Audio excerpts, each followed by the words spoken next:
three-judge bench decision in June last year, the court was clear at paragraph 176 that we therefore find,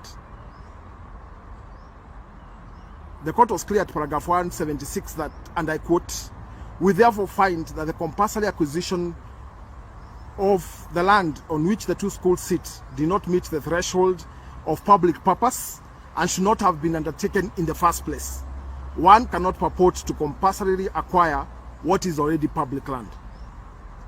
Taxpayers lost Kenya shillings 1.5 billion in the fraudulent accusation of a part of the land RL number 7879/4, yet 1 year, 4 months and 25 days since the decision, the investigators at the Ethics and Anti-Corruption Commission, EACC, and the DPP have chosen to cheer on the suspects who clearly engineered the fraud. Fortunately, as Kenyans, we are not powerless on the matter. I have investigated this matter, and the one person who bears the highest responsibility on the outright theft of public land and loss of public money is the Interior CS, Fred Matiang'i. There is no doubt that Matiang'i is a powerful man. He's a CS in charge of the most powerful ministry in the country and the chairman of the National Development Implementation and Communication Government Committee. He also chairs a meeting of colleague cabinet secretaries every Tuesday. Matiang'i also sits in the all-powerful National Security Council. He is a powerful man. But as I said, we are not powerless. But like the president has also always told us, it does not matter what power or rank you hold. You should not use your office to steal from the masses. Matiang'i on this matter did everything right, but his eyes were firmly focused on the public coffers haste. This haste was bigger and effected in movie style, just like money haste. The history in summary is as follows. The purported owners of the land applied to the National Lands Commission, NLC, asking government to acquire the land since there are two schools on the land. NLC then wrote to the Ministry of Education asking if indeed the land had schools on it and if it was private land. And if it was private land, if they could go ahead and acquire the land on behalf of the ministry. The ministry replied through the PS and gave the go-ahead. However, NLC replied and told the PS he had no such powers and that only the CS could write such a letter. CS Matiang'i immediately constituted a quality and standards team to investigate the matter before he could give the authority. The team of dedicated public servants investigated the matter and wrote a report telling the CS he should not pay for the land, since they had acquired documents and authoritative information that it was public land. CS Matiang'i then ignored the report and went ahead and gave the authority to acquire the land, setting in motion the theft of taxpayers' money. When investigators completed their jobs and were ready to make arrests on the matter, NLC, through their former chairman, Mohamed Sozuri, moved to court under a jurisdiction called reference. And the court observed many things, among them that the land was public and the payment was fraudulent. So, ladies and gentlemen and fellow Kenyans, since this decision still remains active and has never been stayed, why would EACC and DPP just sit back and let outright thieves of our money make decisions on our public money as chairman of cabinet secretaries? It is this utadu attitude that informs why I'm moving to court to go ahead and charge CS Matiang'i on this matter. Tomorrow morning, at the Anti-Corruption Court, I'll be asking the court to immediately allow me to personally prosecute CS Matiang'i. Why CS Matiang'i, you may ask? Because he bears the highest responsibility. And unlike the DPP, I am using personal resources from my pig and avocado farm. I am a man of little resources. I cannot therefore prosecute all the thieves in this matter. But the one thief who was a super mastermind, I will take on him. I will be circulating to you a copy of the charge sheet with 4 counts of abuse of power and other anti-corruption crimes that I intend to charge CS Matiang'i on. At this moment, it is good to inform you that I have received, at this moment I would want to inform you that I have received confirmation from Nairobi Governor Mike Sonko that he would testify on this matter to prove that it was actually public land. Kikuyu MP Kimani Ichung'wah has also confirmed that he will testify as chair of budget that the Ministry of Education approached Parliament to allocate 1.5 billion on this matter.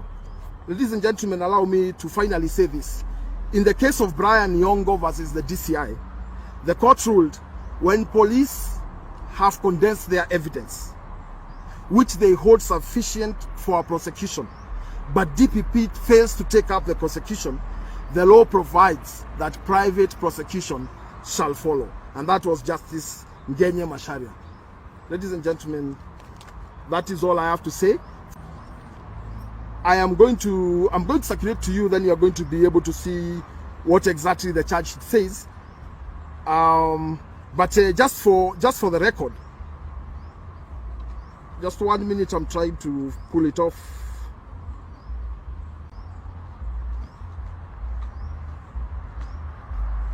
I have attached, I'm going to court with 193 pages of evidence to show how this crime was effected. Both, there is documents and there is audio in different places, including the meetings that were held. So just to go on record, the first charge I am going to be taking on Matiang'i is on abuse of power.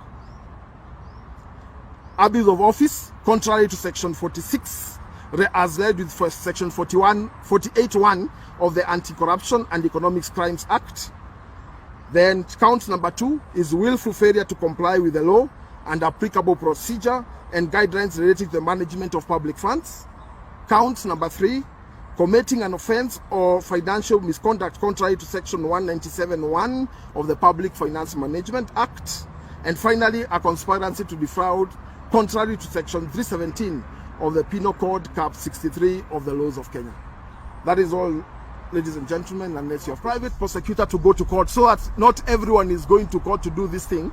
The law provides that you allow the EACC, the police, and the DPP to do the investigations. I think since this was effected in 2017 and the investigation started in 2018, we've given DPP and EACC sufficient time, and now it is time for us to ask the questions directly in court.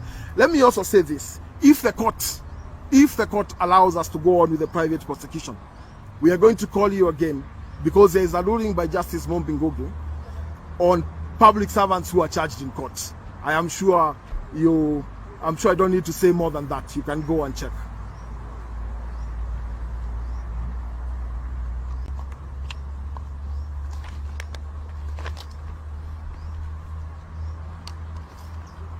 Asanteni sana.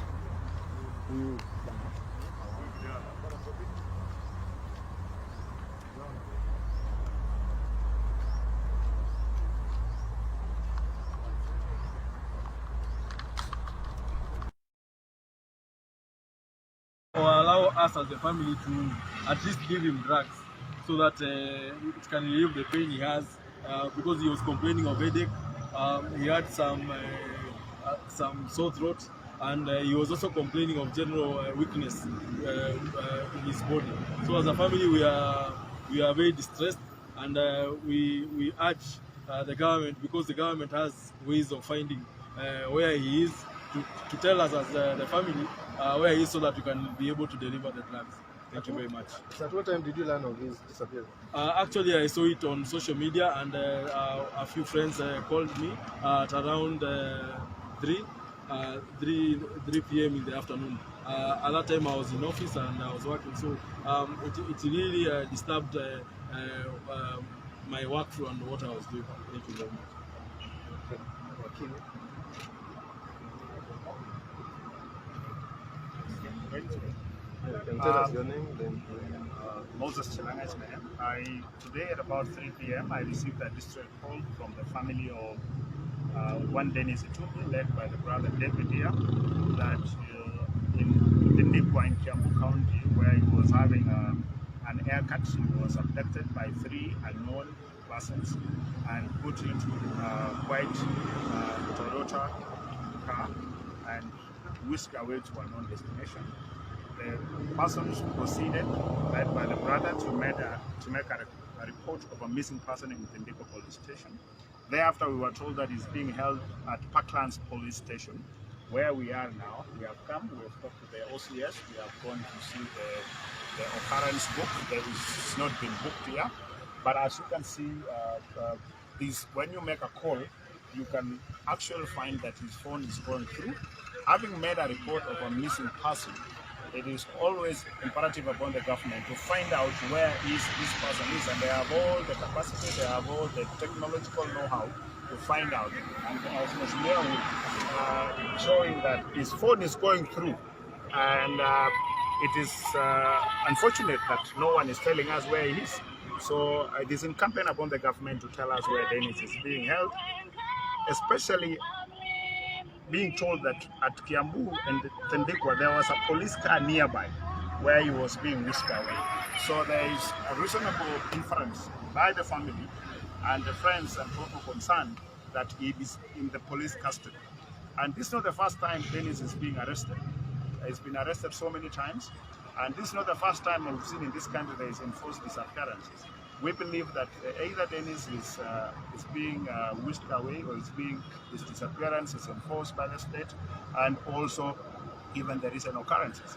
And also we have another belief that being a long festive season, people would want to hold him in custody for 5 days, because the next court appearance is on 27th of December. So he will be held in custody for a record 4 days. And thereafter, we are not strangers to the fact that the last court appearance, the state asked that he wanted to be held for further.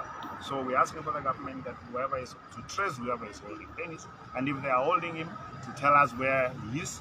The Inspector General of Police to tell us which police station is being held. Parklands are saying they are not holding him. Tindikwa are saying they are not holding him. So any police station which is holding Dennis, please get in touch with the family so that they can give him the supplies as he said it's unwell. Thank you very much. Thank you very much. I think, as you are aware, we are at the Parklands police station, and because of today happenings in the afternoon, where we believe that the state agents have facilitated the abduction of one Dennis Itumbi, and you are aware that Dennis Itumbi has always been as a peace stand. He has always stood for peace, justice, and democracy in the country.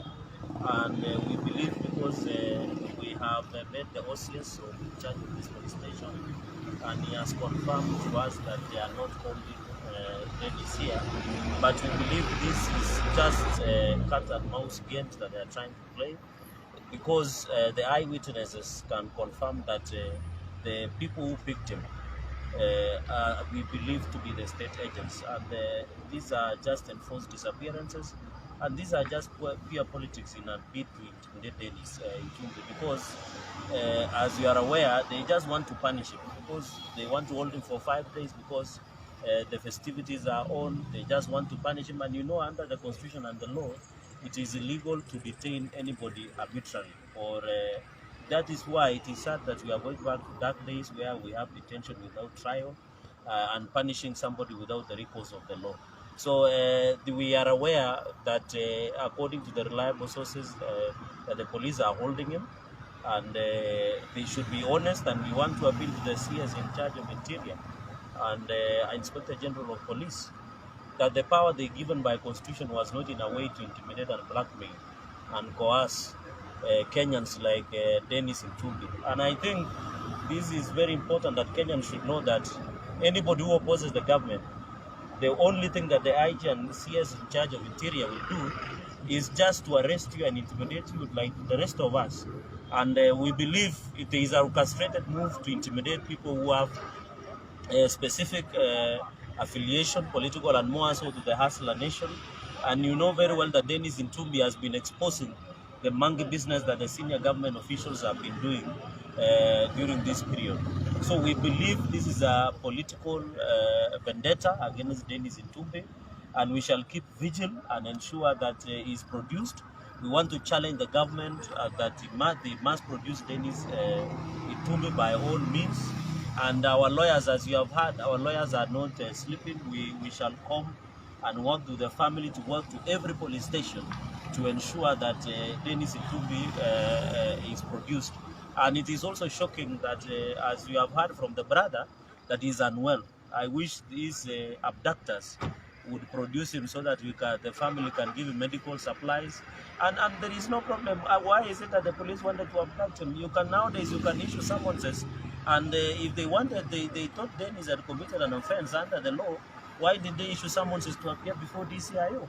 So this country is not a banana republic where somebody just wakes up one day and decides to make the law. And those people who are in these government offices that run the apparatus of Interior and Homeland Security should be put on notice that their time is coming up and Kenyans will make a decision. And I want to warn them that it is illegal to abduct anybody. It is illegal to detain anybody without trial as per the Constitution. And they might think now they have power. But in the next 7 to 8 months, I can assure them they will serve their jail terms, because you cannot violate the Constitution and walk away scot-free. That's why we have the Constitution. If we didn't want to have the Constitution, then we wouldn't have the Constitution in place. So we want to call Kenyans of goodwill, Kenyans that to pray for the family of Dennis Itumbi. We are keeping vigil. This should be a happy season, should be a Christmas. Dennis should be spending with his family. You can see the family members are here. Every Kenyan has a right to celebrate with their family. But unfortunately, the police and the powers be and autocrats that are using, and you know the sad thing, my brothers and sisters, is that they are using our taxpayers' money to frustrate and make us suffer. But it is so sad. But we shall soldier on. We shall turn together. And this issue of punishing by the state of anybody who supports William Ruto must come to a stop. Everybody has a right to support whoever they want. Why is it that they are punishing Dennis Itumbi because of supporting the Deputy President, Dr. William Ruto? If they think, why don't they support their candidates without intimidating us? And as some of us no longer fear, they can use the bullet, they can use police station, they can create, and I want to urge them, because they want to arrest everybody that supports William Ruto, they should start building many police cells and prisons, because they will need to put millions and millions of Kenya inside, because if they believe that will stop the Hustler Nation movement. But Dennis, we want to tell you, wherever you are, we are praying for you. We shall keep vigil, and as a lawyer also, we shall work closely with a team and battery of lawyers to ensure that Dennis shall be released before the Christmas festivities. So thank you very much. Unless there is any other question. Asanteni. Continue with the search. Yes, go on. Oh, where now? Just no, don't move back. The call. Oh, the call is